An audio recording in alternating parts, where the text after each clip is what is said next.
Dell. Okay.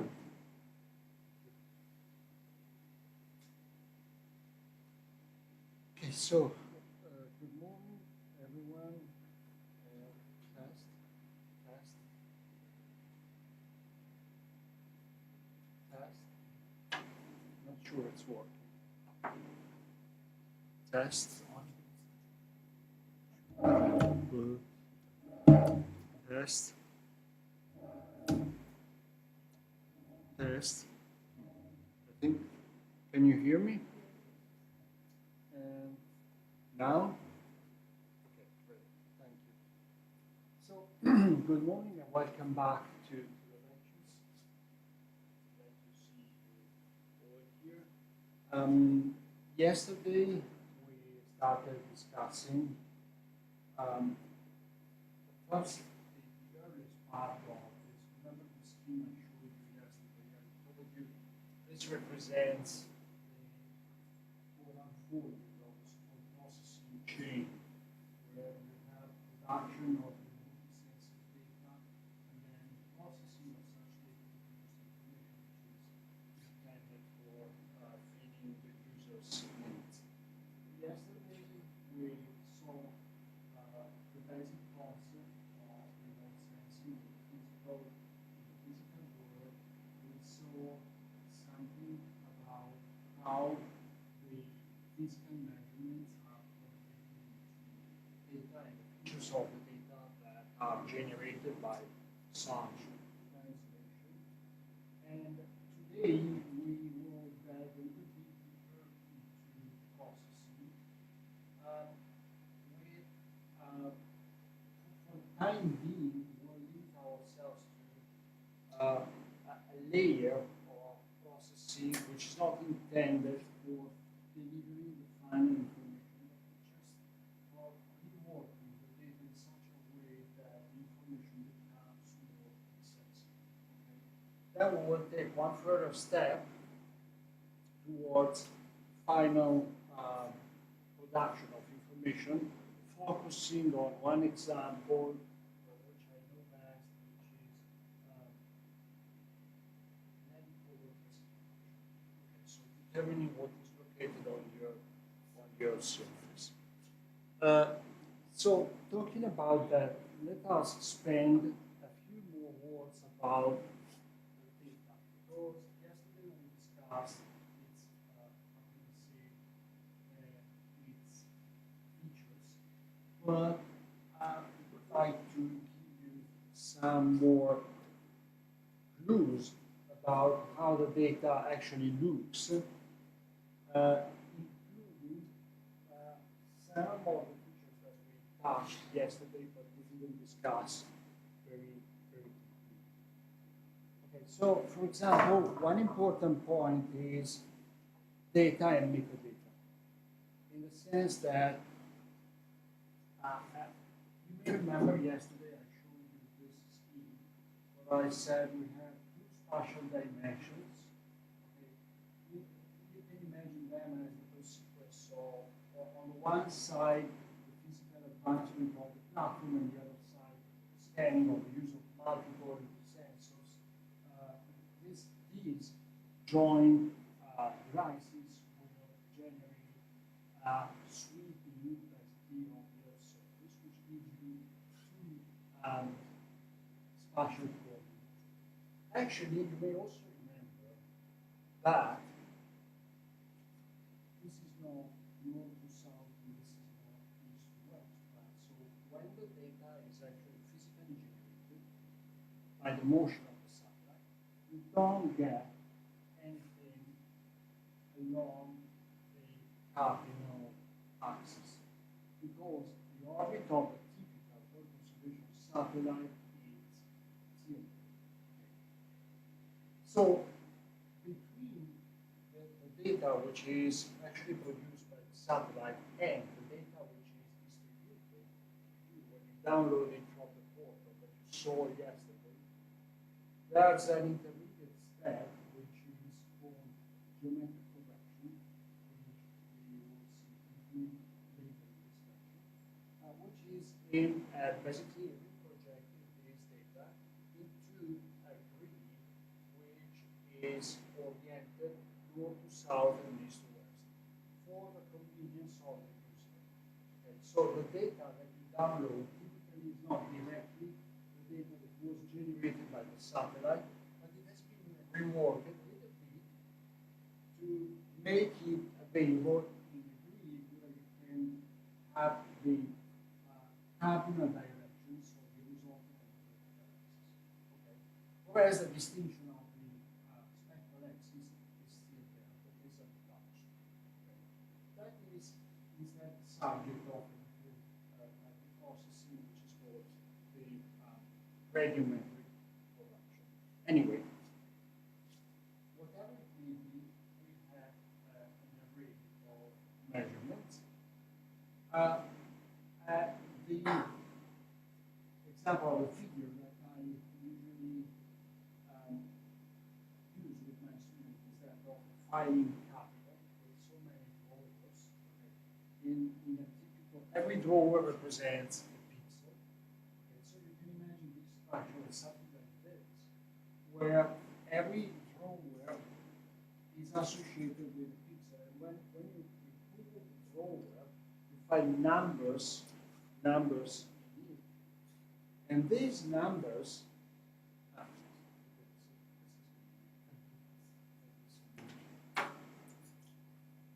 I find this idea of representation very useful for students to make sense of what data actually means. Imagine you pull the drawer out of the cabinet and you find numbers on it, and these numbers are the spectral samples related with that pixel. Okay, so if you want to know what is located here on your surface, on the part of your surface that was imaged by that pixel, you pull the drawer, you look at the numbers, and these numbers will tell you how the spectral reflectance curve goes. Okay, at least the samples that were acquired. By the way, let me make a connection with two other important concepts that I wanted to touch yesterday.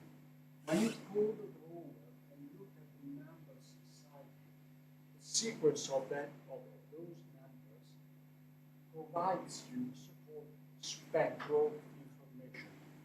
What is spectral information? It's the spectral behavior of the objects that were imaged. It's called spectral information because it's a behavior as a function of the wave. How the behavior of that object changes when you change the wave. It's called spectrum.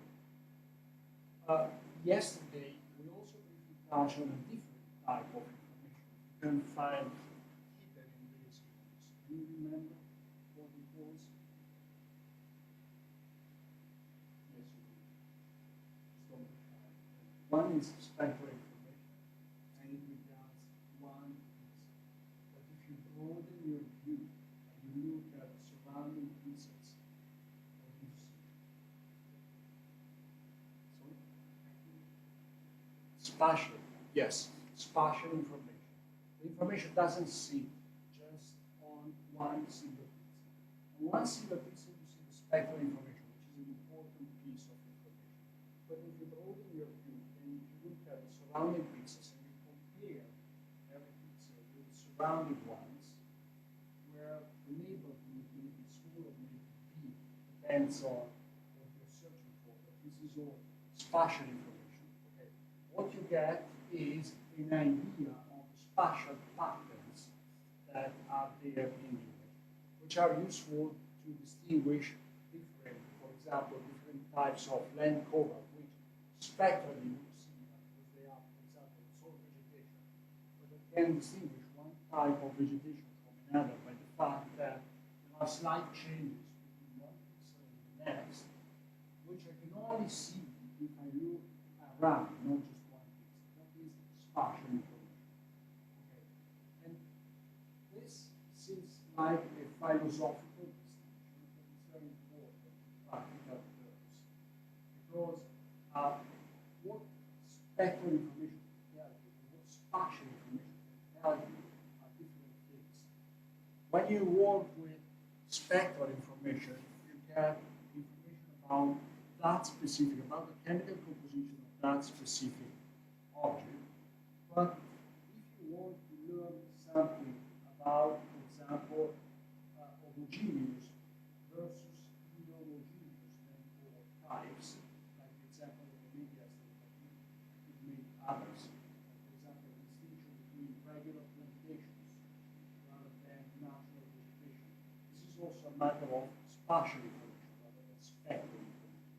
So depending on what you want to do, if it has to do with spatial patterns, most likely if it has a reflection, if your goal information has a reflection on the spatial pattern, then most likely you will need spatial information rather than spectral. If you want to know, if you want to identify a pollutant agent, most likely you're not after spatial information, but rather spectral information. Because a pollutant agent will leave a mark on the spectral response of the affected pixels. Okay. Are you with me? Now, I discussed a lot on this image, but the original intent here was a little bit different. I wanted to, I mean, it was important to wrap up this discussion to clarify the difference between spectral and spatial, but also the purpose for which you can leverage these two. Now, back to the original goal of this slide. When you download data, like when you access the Copernicus portal and you decide, I want to download this, and I get this 800 megabytes of data. Okay, most of these 800 megabytes of data, let's say 750 megabytes or even more, are composed of the actual remotely sensitive data. So you have big multi-level arrays like this, where yeah, you basically have measurements. Okay, but in order for you to be able to make sense of this data, you also need to consider the additional piece of data that comes with this, with the measurements, which is called meter data. It's much smaller, but it must travel hand in hand with the data because it's basically the descriptor of the data. That is necessary in order for you to have a correct understanding of this data. This is something that happens even, for example, for JPEG representation of images. Okay, if you have an image, a JPEG image, and it's 75 kilobytes, these 75 kilobytes are not all pixels. Okay, a large part of it are pixels, but then others are, for example, the size of the image or the quantization of the coefficients that are used for representing the JPEG image, etc., etc. And if you don't have this small pixel, it's a small piece of information, you cannot interpret the rest. And something similar happens here. Okay. It is important to remember this because frequently a remotely sensitive data set do not come as a single piece. They can come in multiple parts, one of which is the data set. Then you have multiple other files which seem to be not so useful, but actually you should keep them because of this. Okay? And always have in mind that basically this is the key to reading this data. Okay. This arrangement of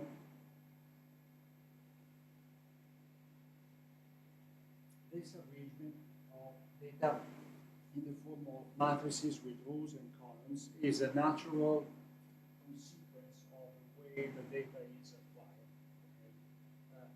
Samples arranged in horizontal and vertical rows.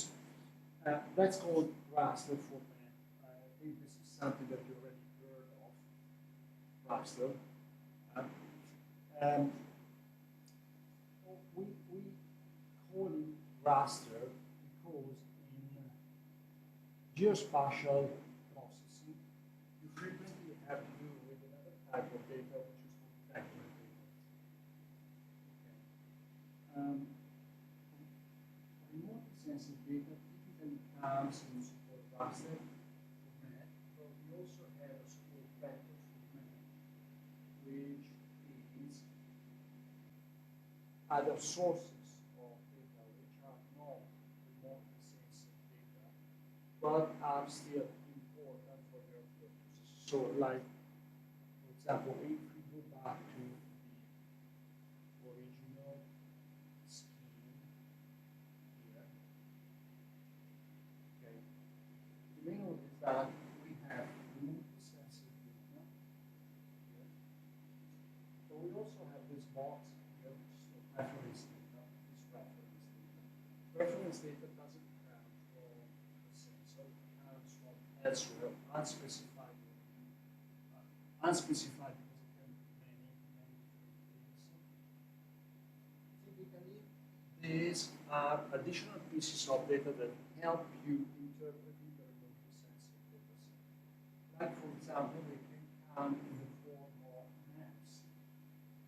maps that are generated by other means than remote sensing. For example, by on-site inspection or by archival or, like, for example, cadastral data or other forms of data that do not originate from this sensor, but nonetheless are very useful to be integrated in the process. Why?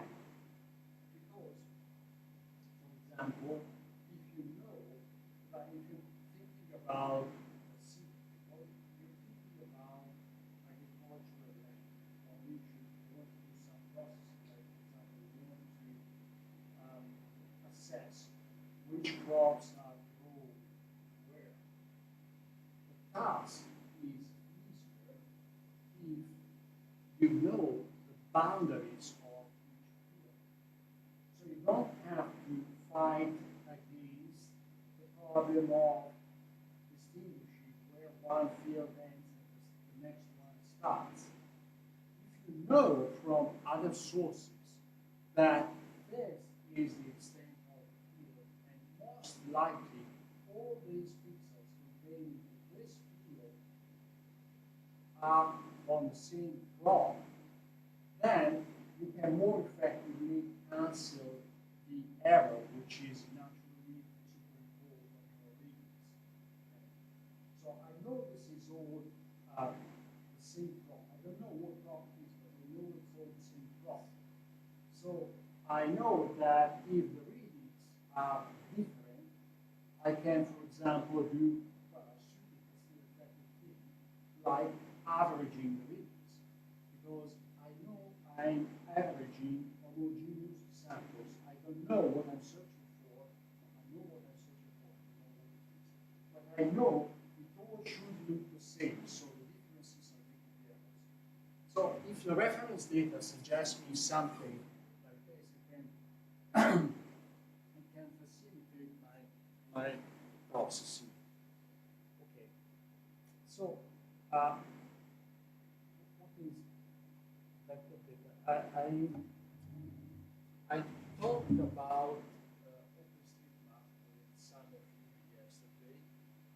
OpenStreetMap is a source of vector data which is typically used in the context of Earth observation for sourcing reference data. Okay.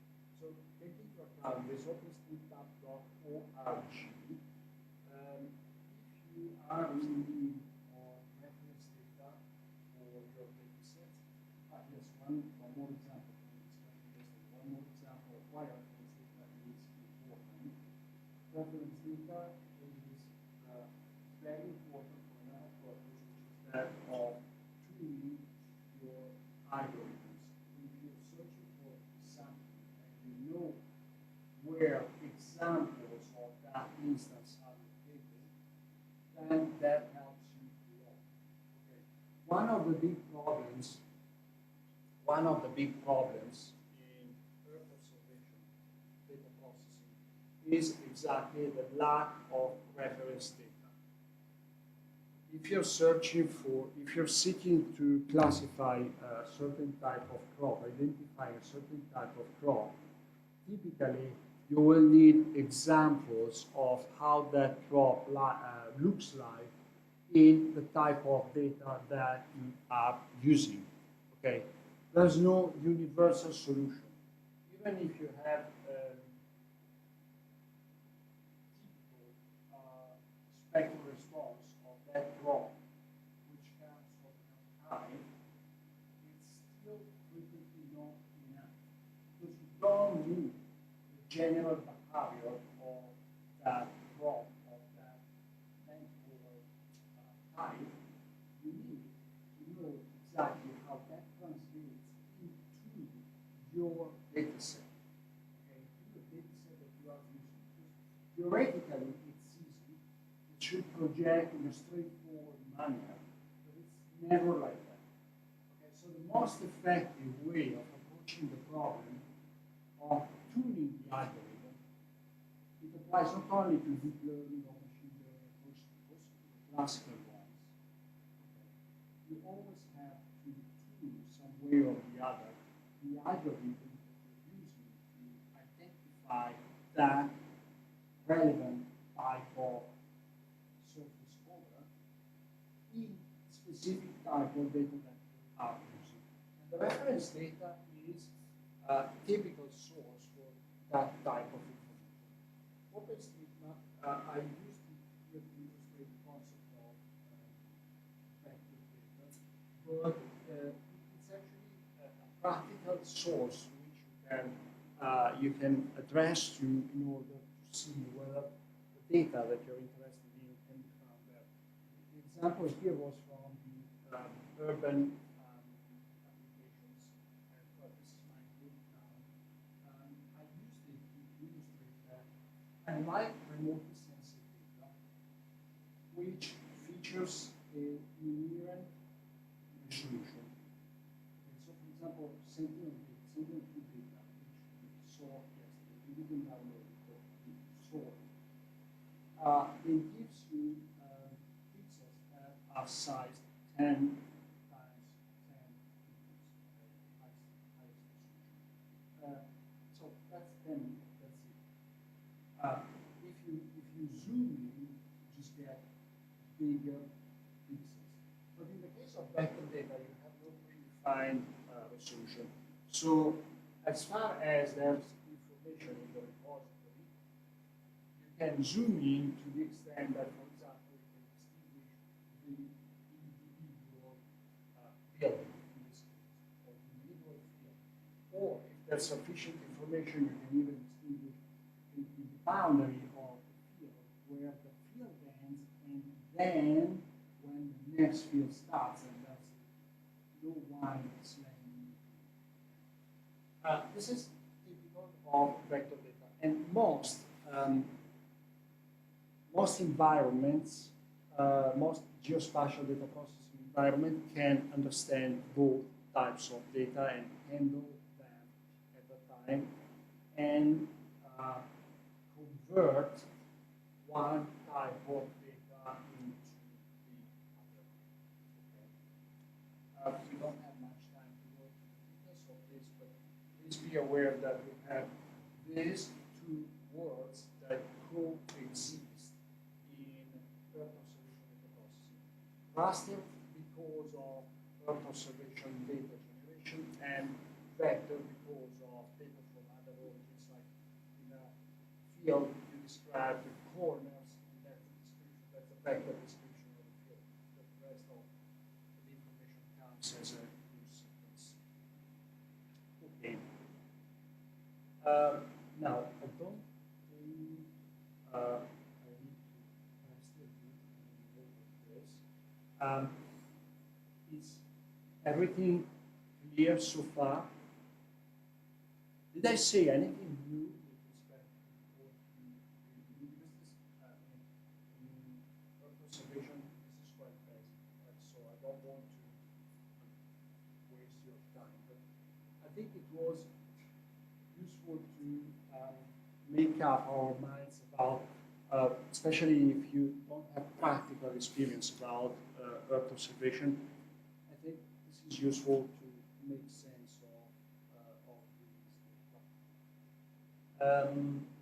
Yeah. Sir, this raster data somehow changes the orientation and shape of already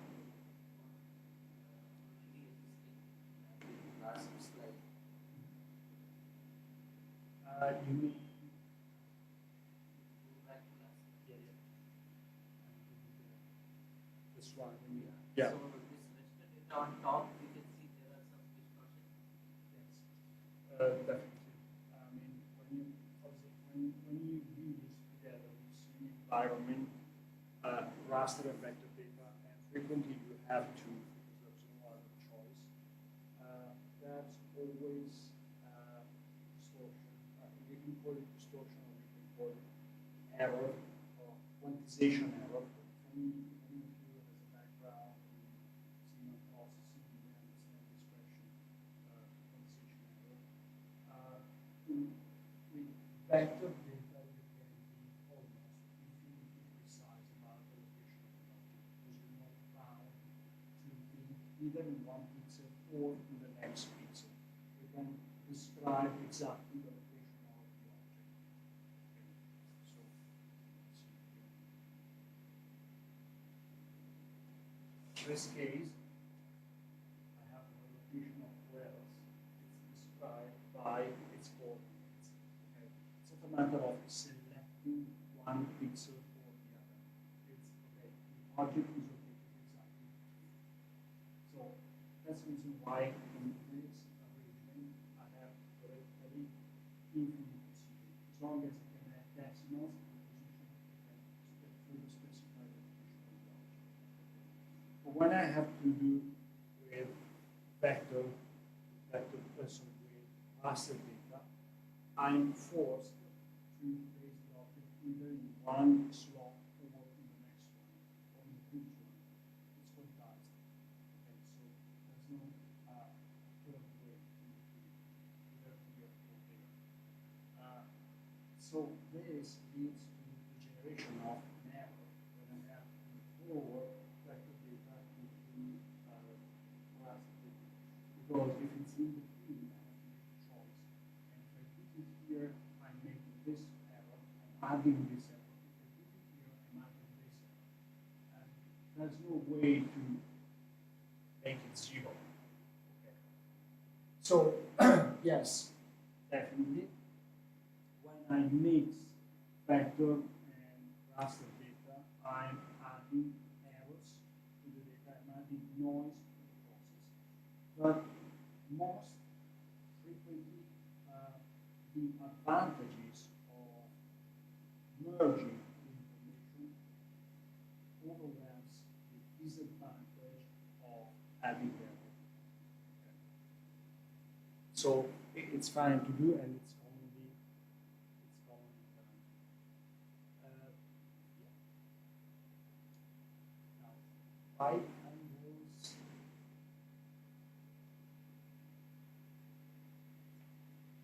And let me add one thing. Even when you remember this, even when this is the swap, the circular swap, and this is the arrangement of tiles.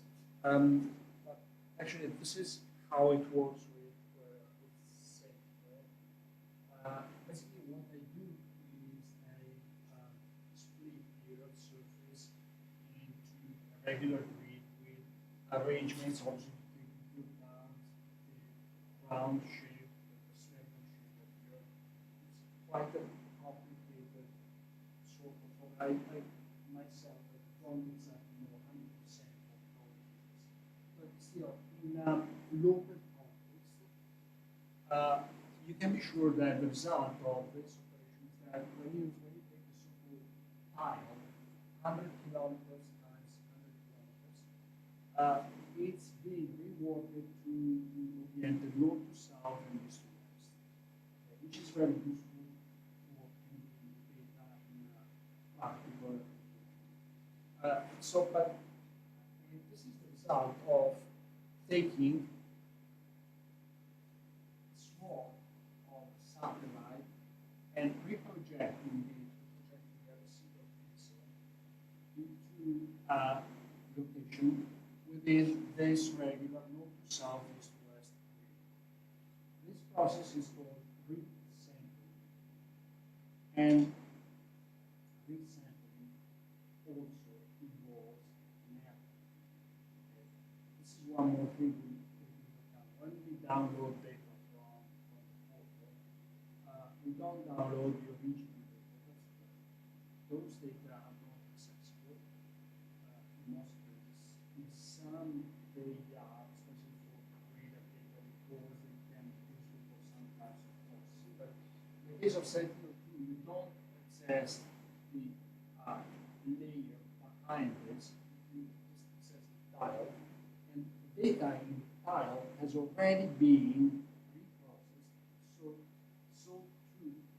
To move the pixels from one grid to another. Naturally, if you have one grid with a certain tilt angle, and you have to take those data and rearrange them in a regular grid which has a different orientation, you cannot do that exactly. You cannot do that exactly. Okay, think of two grids, one at an angle with respect to the other. There's no way you can match them. Okay. So there's a process called resampling, which follows certain criteria, which tries to minimize the error according to a certain criteria when you pass the data from the original swarm to this regular grid. It will minimize the error, but you cannot cancel it. Okay. So when you get these data, you already have data with an additional error due to this process. Mind that it's impossible to keep the errors. Okay? You can never get to kill the errors. What you can do is you can minimize them, but you never kill them. When the original measurement is subject to error, like any other measurement in the world, it's never perfect. It has an error.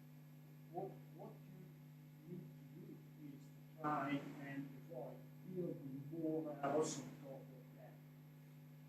But in most cases, it is justified. So this process generates additional errors.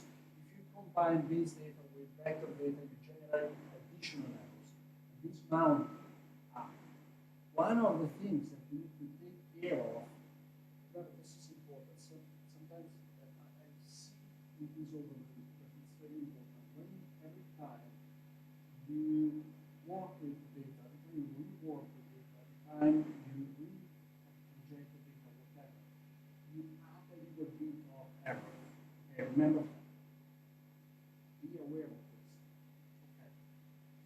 So, what you download here has this additional bit of error. But still, once more, the convenience of having data in a regular grid is greater than, is a greater advantage than the small amount of additional error that you introduce in this case.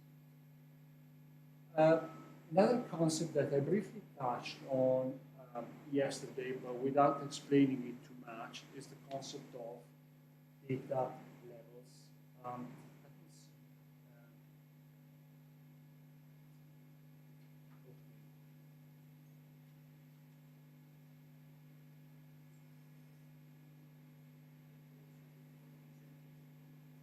Sorry? Grid reason. Grid reason. Grid resampling, yes, grid resampling, right. But in grid resampling, we definitely know what is the orientation and how much angle Yes. the data is. Yes, yeah, you know the orientation, you know everything. I mean, you have all the input data. But then the problem is when you have the pixel on the new grid, that area is not matched exactly by any of the previous pixels. So you're in a situation where the new pixel always contains contributions from more than one pixel from the previous grid. Okay. So there are various strategies that you can implement. You can decide that whichever pixel covers the most, then I will use that, ignoring the others. That's an error.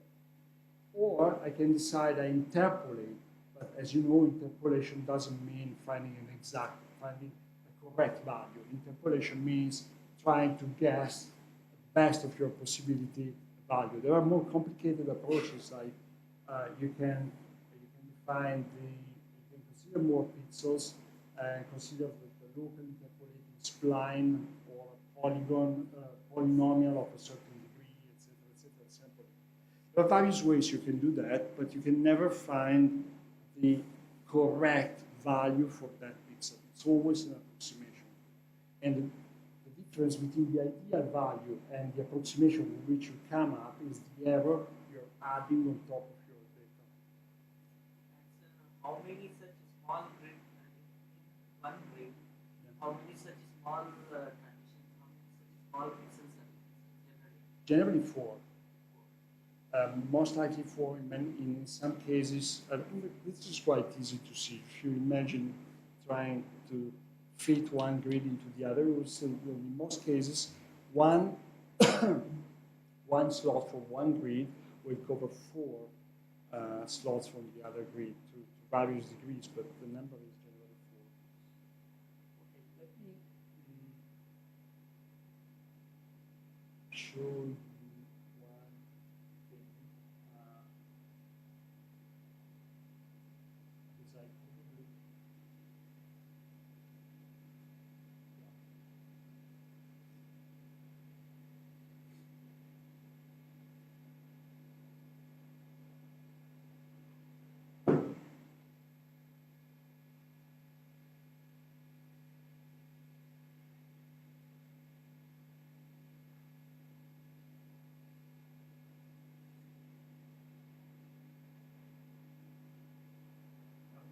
Because I probably I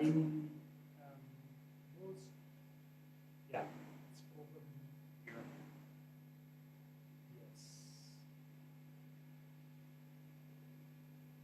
Before talking about the levels, let me tell you something about data correction, which I believe is relevant to you.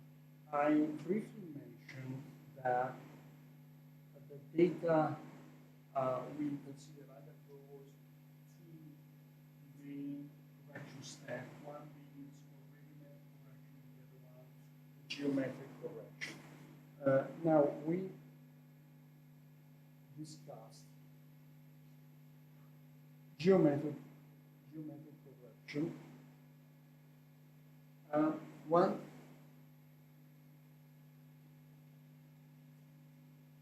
thing that focused mostly was on the projection between the grid generated by satellite motion and the grid that we would like to use for satellite simulation. That's one part of the problem.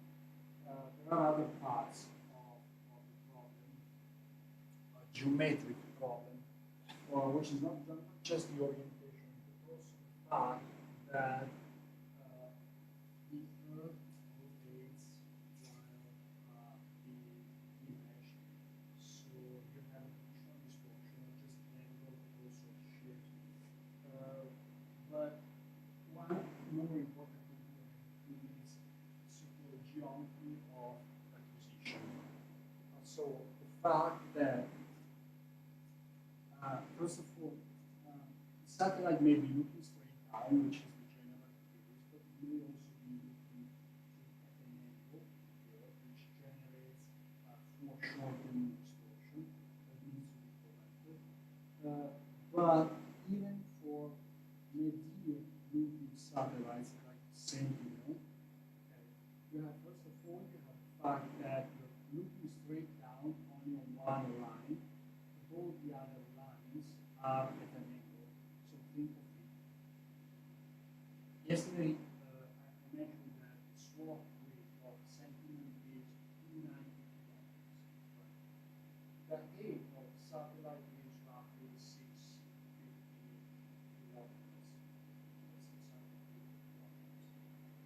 300 kilometers is not manageable with respect to 600. Okay, so you're not looking straight down. You're looking straight down at the center of the sea, and you're looking at any sides of the sea. You're generating a perspective, which needs to be correct.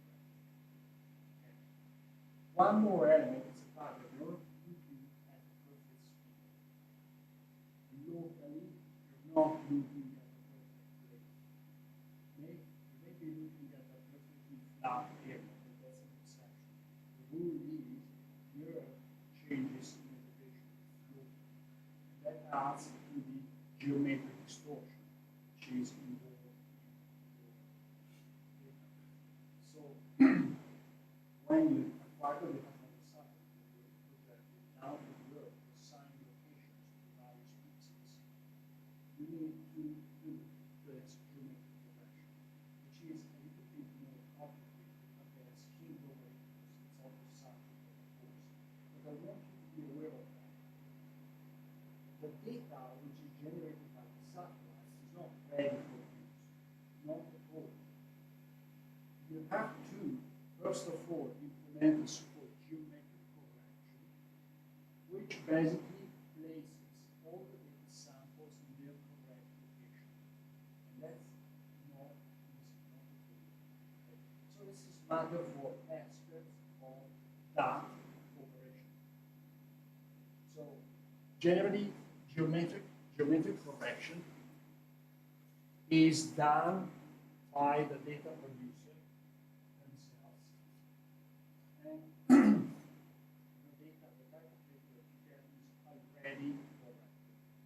You may want to be aware of what happened to the data if you want to do particular types of processing for which residual errors, for example, may be relevant, like if you want to locate exactly a certain object or whatever, then you may need to know the details of the correction step. But in the general case, you're usually happy knowing that the geometric correction step was done correctly. Okay, so I won't go into the details of it. Because I wanted to use the other type of correction, which is called radiometric correction. So in the earlier one, we corrected pixel rotations. In this case, we corrected pixel values. What is the idea here for radiometric correction? Is the fact that when the sensor looks down at a certain object, the ideal situation is I have a certain well-known amount of radiation that lands on the target. The target reflects some of it and intercepts. Remember, you already heard the story. The target reflects a part of the radiation which then goes to the sensor for being recorded. But actually, in the real world, the situation is far more complicated because there's the atmosphere in between, and unless the goal of your observation is exactly the atmosphere, whatever change the atmosphere causes in the transitive radiation, you, it's an error. Right? So you have to estimate such error and correct it. This process is called radiometric correction. And there's a series of steps involved. We won't go into the details of them. But again, be aware of that. This is a critical process. It may seem nothing, but you need a lot of information to be placed in the process for you to get to a decent result of at surface reflectance. So a number that tells you how much of the incoming radiation was reflected, the percentage. Okay. But getting here, starting from the data that you get from the satellite-mounted sensor, is a long and bumpy path.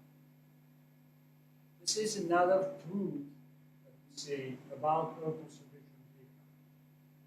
The data that you get from the satellite-mounted sensor is far from a number of errors that needs to be removed one after the other before you get to the final correct estimation. And let me point out this costly process. Remember yesterday I said not all of the data is available at level 2.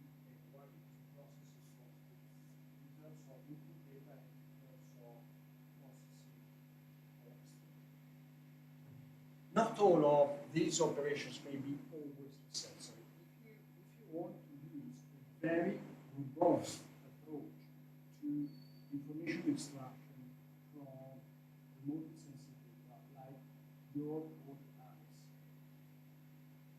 well, it's not that much. This is Venice with a visual rendition of the uncorrected and corrected data. Probably you can see it better here because the image is not very good quality. But if you look here, you will see the difference between the uncorrected and corrected data. Visually, you can still see, for example, where the sea is and where the solid land is. You can even distinguish probably the largest buildings. So if your application is count the largest buildings, you may be happy with uncorrected data, but that's rarely the case. In most cases, you need to correct the data and see. And what is the visual difference between the two halves of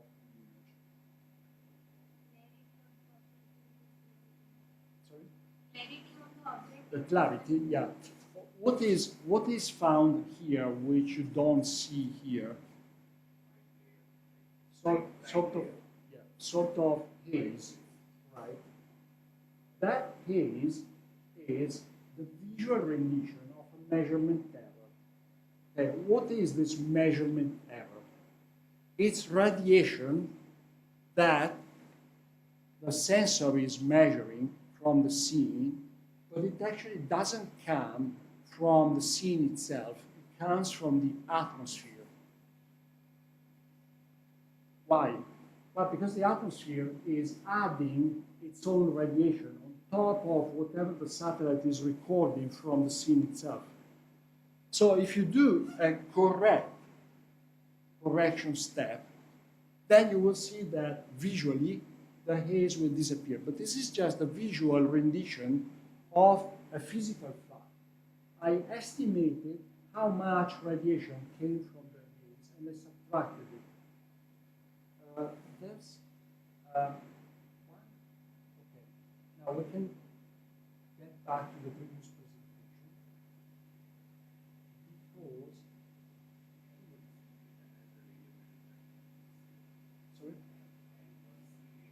because sorry? Yes. One of the two sides of the image, the left side of the image was level 1C, and the right side of the image was level 2A. So in one case, it was not yet corrected. In the other case, it was corrected.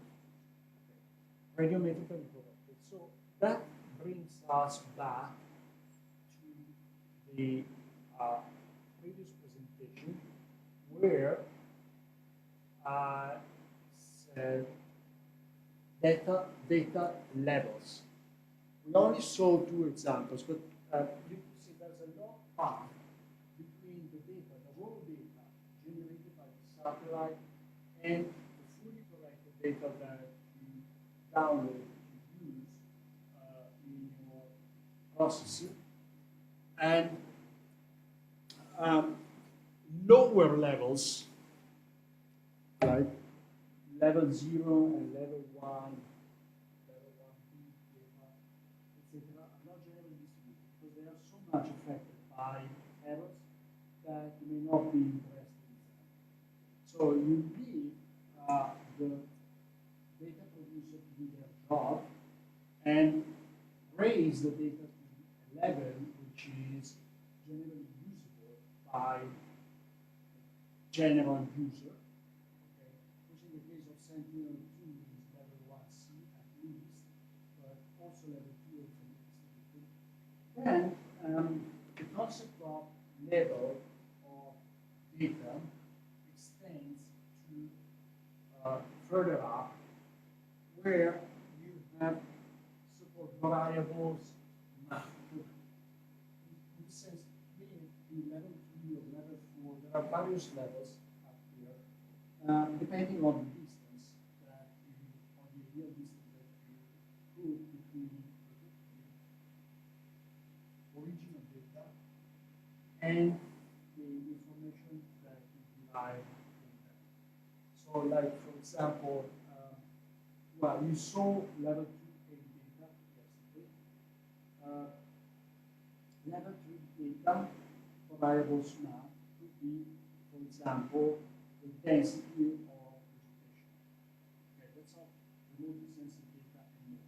It's an estimation of a biophysical variable done based on data. It generally has the same form. So you have a raster here, a raster layer of remote sensitive data from which, applying a suitable algorithm to each of the pixels, you get a raster layer of estimated vegetation density, okay, or estimated biomass, or estimated soil humidity, whatever. Basic physical variables derived from the data. Then from those variables, you can derive more refined ones, like, for example, based on biomass, you can derive yield estimation or other more complex variables and so. So this is the concept of data level, and it was originated by NASA in the 80s when they were when processing of the Lensa data was taking out in order to have a common reference between the scientists which were working there, which were learning how to work with this type of data. And it was found convenient and it's still adopted and it became official. So remember about this reason, what level of data you're working on. So it's not all data, not all types of representation data created equal. You may work at different levels depending on what type of data you need. Yesterday, we have also seen M1C and MPT. Yes. So these two are provided by the data provider. Yes. I want to ask, like, on level 2A, to get from 1C, they have radiometric Correction. Yes. So whether it is the best radiometric corrected algorithm they have implemented? It's not necessarily so. It's probably the best. It depends on the definition of best, because if you don't have reference data at the time of acquisition, like for example, if you don't have a so-called calibrated target, you don't really know whether that algorithm is performing better than another one. They did a calibration campaign at the beginning where they had some targets with known reflectance, and so they tuned the algorithm. They decided based on the scientific methods which algorithms could perform best, and they did at the beginning, like for any other perception system, they performed a so-called calibration campaign at the beginning where they use reference data to tune the algorithms and their parameters in order to do as well as they could data from level 1C to level 2A. Okay. So we could say that in the general case, this job is quite well done. Okay. Nonetheless, you may not be happy with that type of correction because it's good for everyone, but possibly except your specific application. Because you have particular requirements in terms of precision and accuracy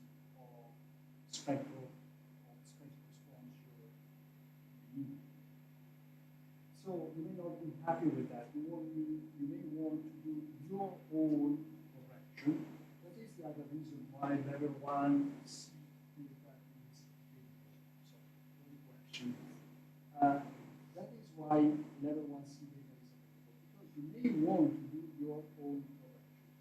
And there are additional plugins that can be paid to the standard data processing environment, which is called SNAP, European Space Agency. One is called SEN2CORE, SEN2COR,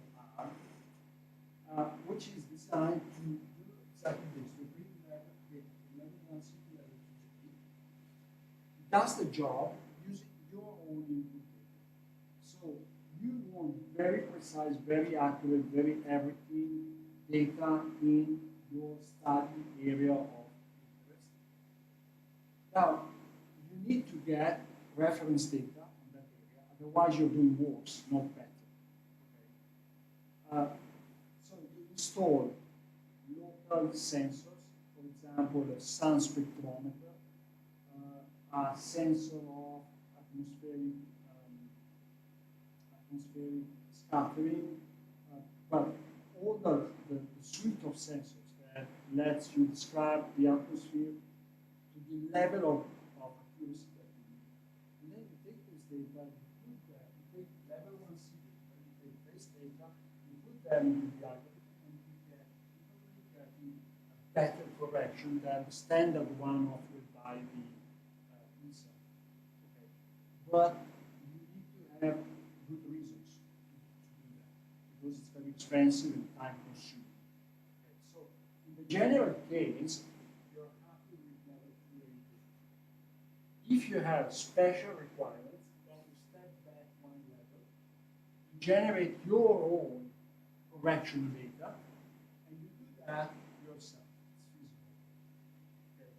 But you may not be interested in doing this type of correction. This is really nasty.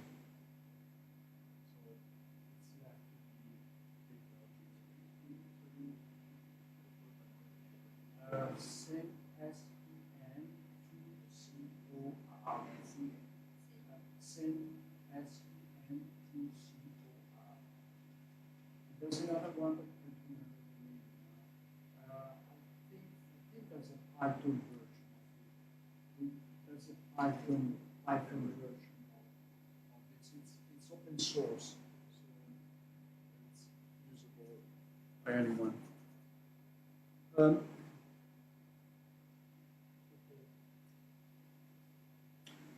I think I overdoubt this lecture, so let's take a break. It's 11:30 to 11:40 was supposed to be a break. Maybe we can reconvene here, not at 11:45, because it's in a couple of minutes. Sorry for this, I didn't realize that. My apologies.